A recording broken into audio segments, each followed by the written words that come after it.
provide insights on the air domain.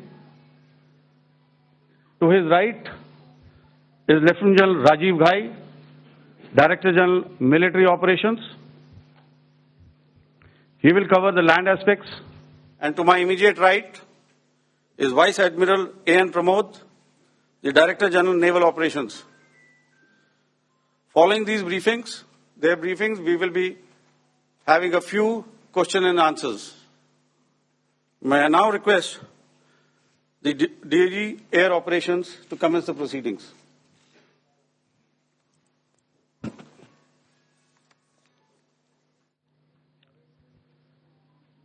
Good afternoon, ladies and gentlemen.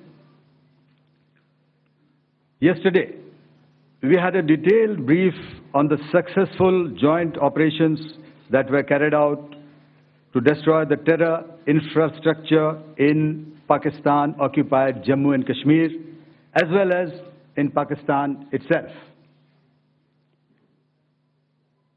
We also iterated that our fight was with terrorists and their support infrastructure and not with Pakistan military.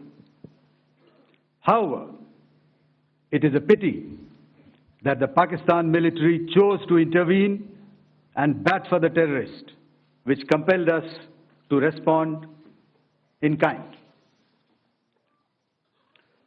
दोस्तों, हमारी लड़ाई आतंकवाद और आतंकवादियों के खिलाफ थी। इसलिए 7 मई को हमने केवल आतंकवादी ठिकानों पर ही हमला किया था। पर अफसोस इस बात का है कि पाकिस्तानी सेना ने आतंकवादियों का साथ देना उचित समझा और इस लड़ाई को अपनी लड़ाई बना ली। इस परिस्थिति में हमारी जवाबी कार्यवाही अत्यंत आवश्यक थी और इसमें उनका जो भी नुकसान हुआ वे खुद इसके लिए जिम्मेदार हैं। हमारी तरफ से हमारी एयर डिफेंस सिस्टम्स देश के लिए दीवार की तरह खड़ी थी और इसको भेदना दुश्मन के लिए नामुमकिन था। This brings me to the point, how have Indian forces managed to minimize the damage to both civilian and military infra in the country, in spite of the unrelenting efforts by the Pakistani forces? Most of you and the majority populace within the country have had a lot to say about the layered and integrated air defense systems put in place by the Indian Armed Forces, which includes the assets of the Indian Army, the Indian Navy, in addition to the primary air defense assets of the Indian Air Force. As you all are well aware, this robust AD system comprises of a large variety of multi-layered AD sensors and weapon systems, from point defense weapons like the low-level air defense guns, shoulder-fired manpads, and short-range surface-to-air missiles or SAMs, to area defense weapons like the air defense fighters and longer-range surface-to-air missiles within our inventory.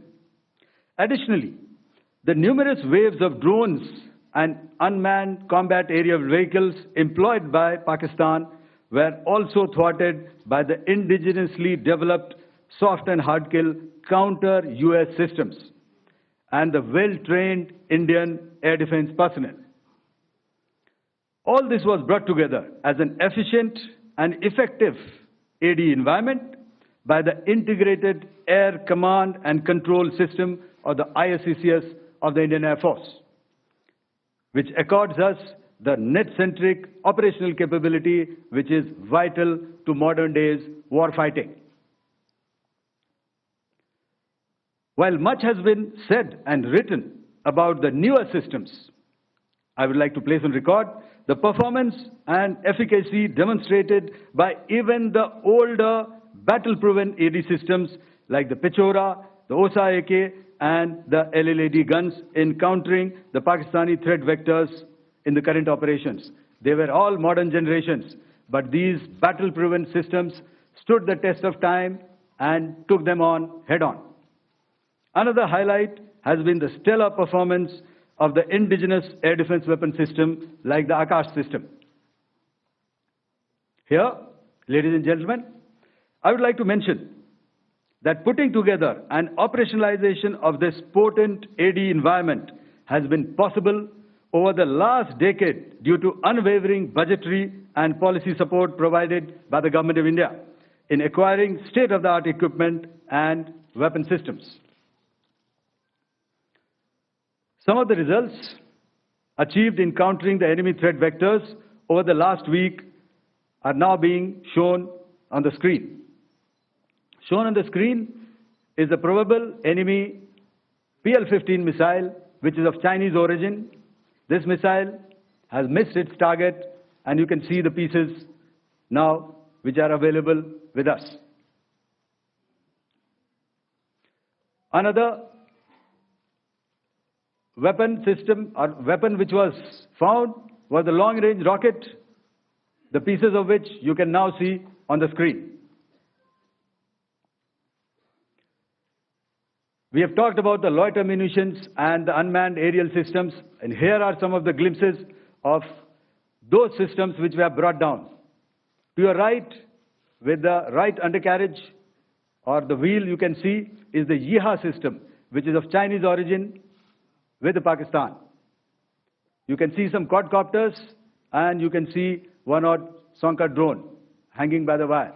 All these have been brought down by our trained crew and air defense systems. As far as our offensive actions are concerned, yesterday I had already shared some details about the targets engaged by the Indian Air Force. The composite picture of the Indian Air Force targeting so far is now shown on the screen. As you can see, we have targeted the length and breadth of the adversary.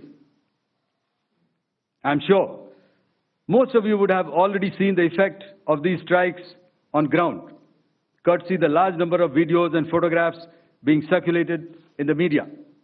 A few representative examples from the open source are now being shown to you on the screen. In fact, two of them. This is the strike on the Noor Khan Air Base. And you can see the effect.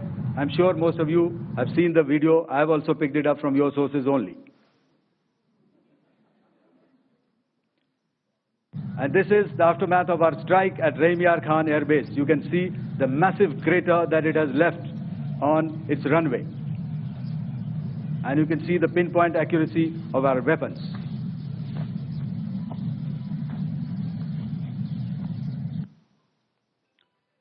So with that, giving you an overview of how our air defense systems have thwarted the enemy drones, their fighter